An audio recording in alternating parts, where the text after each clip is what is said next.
Alrighty, what is up everybody? It is Locally. We are back with a brand new video here. So today's video, especially for hunters, is going to be different from what we usually do. As you guys can see from the title, we have something a bit more serious to discuss today. So like I said, I wanted to bring it to a more serious topic and talk about the overall state of Star Wars hunters currently. So currently we're in season 2. We're about 2 weeks away from season 3. So going into season 3, there are some things that need to be changed drastically. Some big changes that need to take place for this game to be able to come back to a recoverable state. So Star Wars Hunters has had a roller coaster ride up and down since launch. But during the initial launch in season 1, the game was at an all-time peak. I'm going to pop up some screenshots here, and these are provided by an As a True video. If you guys don't know who As a True is, he is another more Star Wars focused content creator. I'll leave a link down in the description for the original video. But as it shows here, it says, when first announced, it was #1 most downloaded game on iOS in the UK, US, and Canada on release day. It also ranked top 10 in a few other places around the world as well. But it continues to say for overall downloads, which includes non-gaming apps, it reached the top 10 in 2 countries, climbing to #3 in the US and #8 in Canada.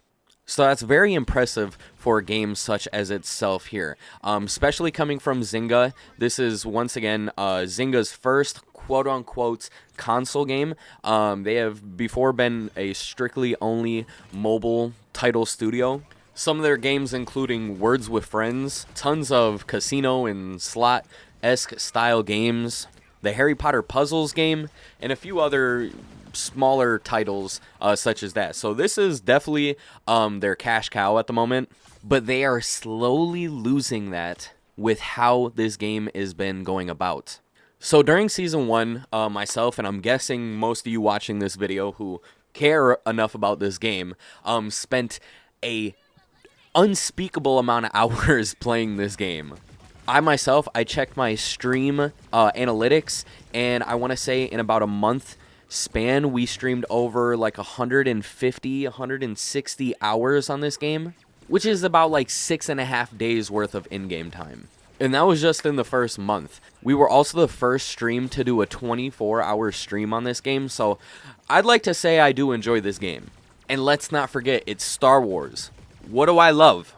What do I love? What do I love? What do I love? Can you tell me yet? I forgot to show you guys the new piece for my desk. Isn't this so cute? Look at that. That's so fucking cute. Anyways, throughout season 1, there was high hopes for this game. There was very high hopes. There was a super strong community. We met a lot of great people, but like I said, it was on a very slow decline. We all didn't expect it. We all weren't hoping for this, but once again, with this being Zynga's first 1 Star Wars game, 2, this first style of game as well, and first console release, quote unquote, let me say, for it being on Switch, I feel like this was way more ambitious than they thought it was going to be. So I feel as though they weren't ready for what they just took on here, which shows from what came in the upcoming season, season 2, which we're currently in, and going into season 3, we'll discuss that soon, or even neglect in general. I would hate to think that they would want to neglect this because I feel as though as Star Wars fans, we get the short end of the shaft every single time. It is constantly sellout games. It's games that are released in a broken state. It's games that have false hopes, everything of the sorts. Anyways, I'm getting a bit off topic. Season 1 released, and honestly, it really took the world by storm. Star Wars fans especially, obviously, because we haven't had a multiplayer Star Wars game since Battlefront 2, and you guys know all about Battlefront 2. So this was something nice to fill the void, I guess you could say, but you know, we wanted it to be more. We wanted it to be a game that we could enjoy for the foreseeable future, something that we could continue playing with friends, and, you know, just taking that nostalgic feeling of something we love, which we realized by season 2 was not going to be the case at all. So season 1 finally comes to an end, and season 2 comes running around the corner. With the arrival of Season 2, we were excited. We were waiting to see new game modes that we've been hearing about from beta testers, people who played the game before the global launch. We were waiting for new heroes, new maps, new cosmetics, balancing, bug fixes. And I'll give it to them. There was a few quality of life and a few balancings. I'll pop that on screen right now if you guys haven't seen that yet from the blog post. The balancing, the nerfs and buffs between Vex, Sentinel, Arental, Sling, Skora, Graz, and Sprocket. It mainly only affected meta characters besides Amara Vex and Arental, calling them non-meta characters. But besides that, that was really the only actual game changes made. Yes, we did receive our new character, Chaos. And yes, we did receive a new map. But for what is needed to keep this game going is way more than what we received. Like I was talking about, new game modes. If you guys have seen any sort of early gameplay or any sort of early in-depth lookings at this game from beta testers, from community members, anything like that, you guys probably know what game mode I'm talking about most specifically, and that is Escort. Escort is a game mode similar to Payload, or if you guys have played the finals, they have an escort mode where your team is standing on your platform, slowly helping move the payload, the escort, the vehicle, whatever it is, towards the end goal. So the goal from both teams is to overtake that platform and bring it to the enemy home territory, and that is how you win. When Season 2 rolled around, we did not see any new game mode. I take that back. Hutball came in for about a week as a timed event, so that was not any permanent content that we received. We were only teased with it. Ranked, which I feel like is one of the biggest areas that need to be supported for this game to help keep it alive, lost another game mode. They lost Trophy, so they could work on the game mode and bring balances to that. Don't you think with a 2-month-long season for a mobile game that would give them more than enough time on the back end while the season was still going on from Season 1 to make these changes, to make these tests, instead of taking it out completely, thus giving us less content? Don't get me wrong, I loved the cosmetics. I liked the Battle Pass. The Tier 100 being for Chaos, I wasn't the biggest fan.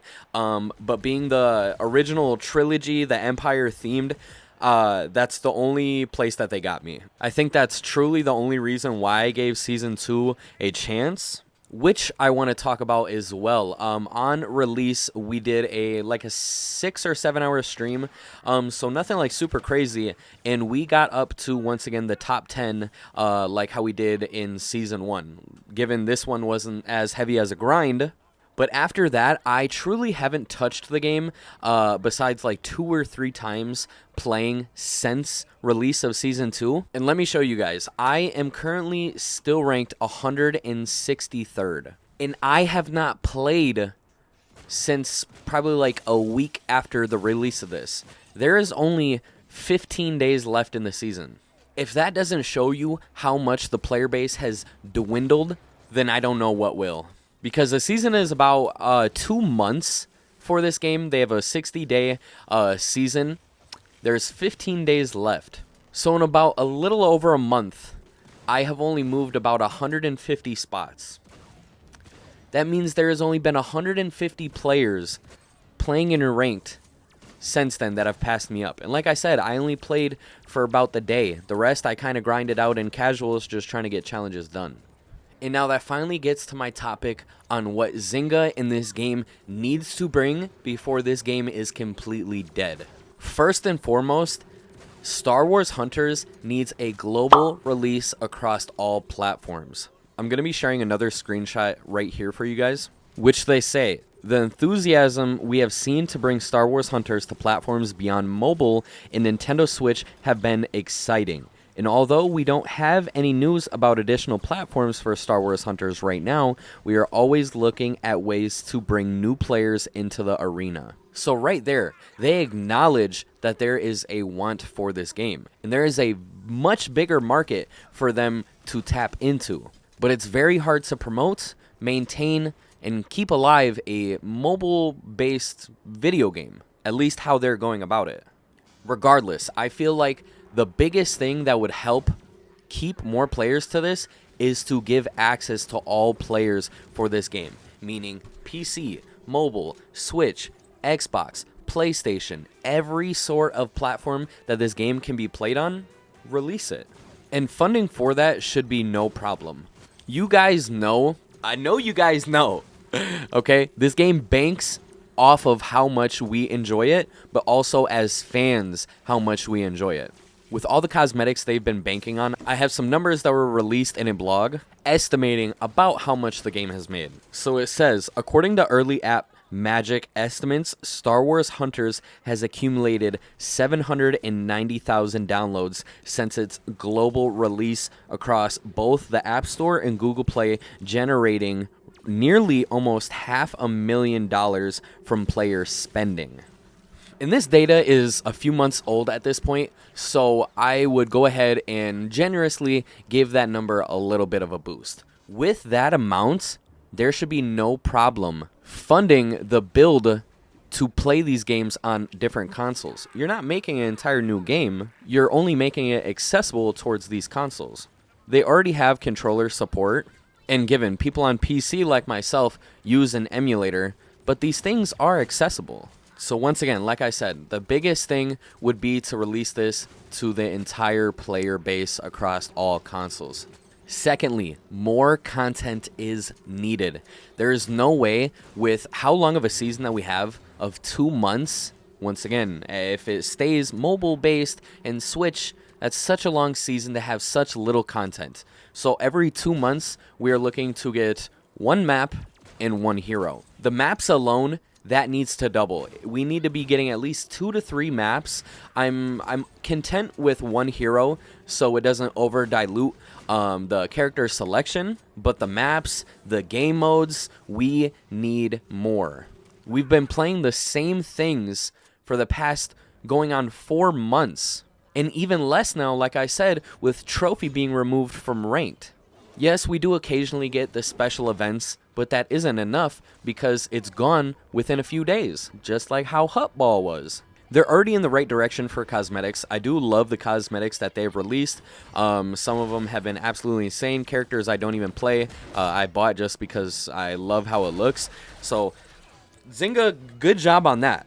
But I don't want just the money grab to be the only thing that is doing well. Speaking of money grab, another thing that genuinely upset myself and a lot of players in this community is the way they went about Arntal. So if you guys don't know who Arntal is, he is the Mandalorian hero that was behind a paywall for getting the battle pass from season 1. We figured after season 1, you know, he'd be up for grabs. You'd be able to spend your hunter's fame to go ahead and unlock him. But that was not the case in season 2. In season 2, he was once again stuck behind a paywall of $9.99. If you guys don't know, that is the same price of the battle pass, but now you are only getting the hero and no other sort of cosmetics, no other sort of bundles, bonuses, nothing. So even less content for the same price. I think that right there is so scummy. I get that this is a free-to-play game. I get that this is a mobile game once again, which the main source of income for these games is money grabs. But you need to have a free way to play your game, unlock characters, progress without having to spend money. Which I don't know if they don't understand this, but based off their previous track record with the games they have, like the ones that I listed, also I'm pretty sure Heyday or something like that, you guys know all these game styles are just riddled with microtransactions and microtransactions and microtransactions everywhere. Anyways, we're going off again. The characters, you need to be able to have free progression and unlocks for them. Like how you were able to grind out and unlock every other single character. Why are these ones any different? Okay, and finally, touching back on ranked. So I myself, I'm involved in a lot of different communities for Star Wars Hunters, which is compiled of all of the remaining player base for this game. The ones who do still play this game are very dedicated, very active, and still play almost every single day. And 99% of these players are grinding out through ranked, trying to climb the leaderboards, trying to get the rewards, and trying to maintain their spot at the top. So for this, I feel as though the developers should definitely be catering towards those players. But the casual players aren't the ones that are still playing your game day in, day out, still producing money for you. Not saying that the new players aren't, they definitely are.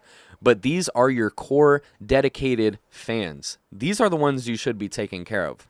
I've been seeing a lot of sponsored streams that they've been doing as well, trying to bring new players in, which I do like. I do like that. But I also wish that they would work with the creators that are currently playing their game for free. You know, helping support the members that are supporting their game and trying to continue this game should be at least given the pat on the back by the team. Because all they're doing is paying a sponsored streamer to come in, stream it for a day or two or an hour or two.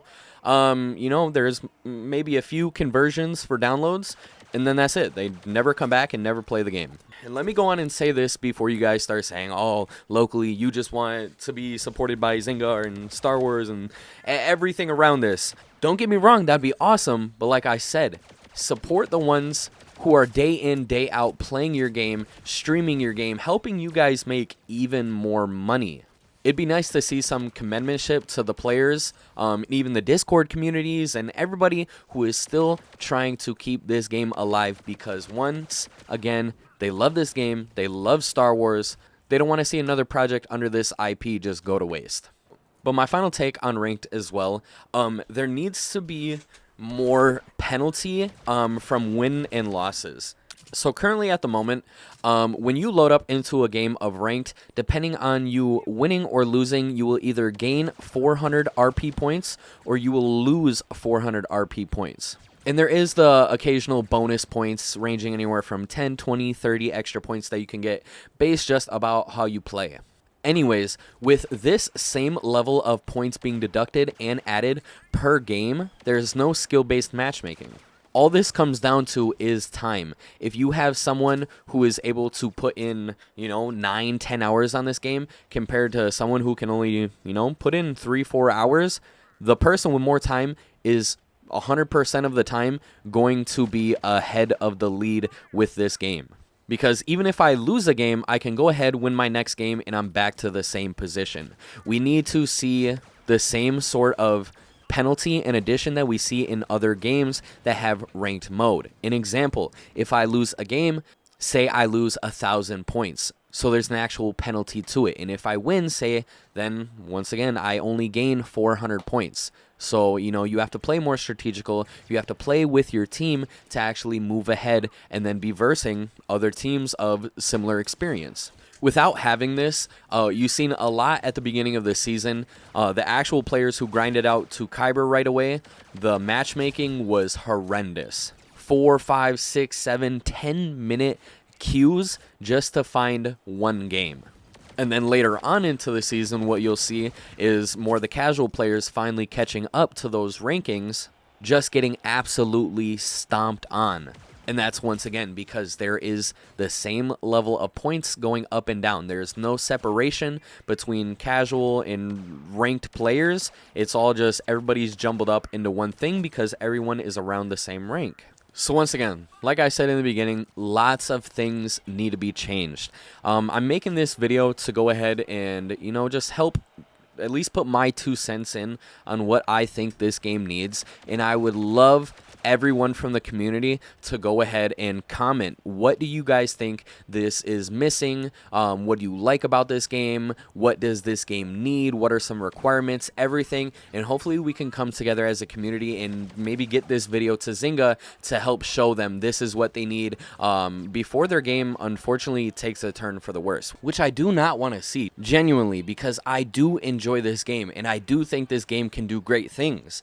There's just a lot of things that they need to learn. There's a lot of things that need to be done very soon before it is too late. So once again, I appreciate you guys all taking your time to go ahead and watch this. Once again, if you could, go ahead, just drop a comment. Let me know what you think about the game, its current state, what it needs, what it doesn't have, what it has, everything of the sorts. I appreciate you guys all very much. Hope you guys all have a great day, and I'll see you guys all hopefully on the battlefield very, very soon. Deuces, y'all.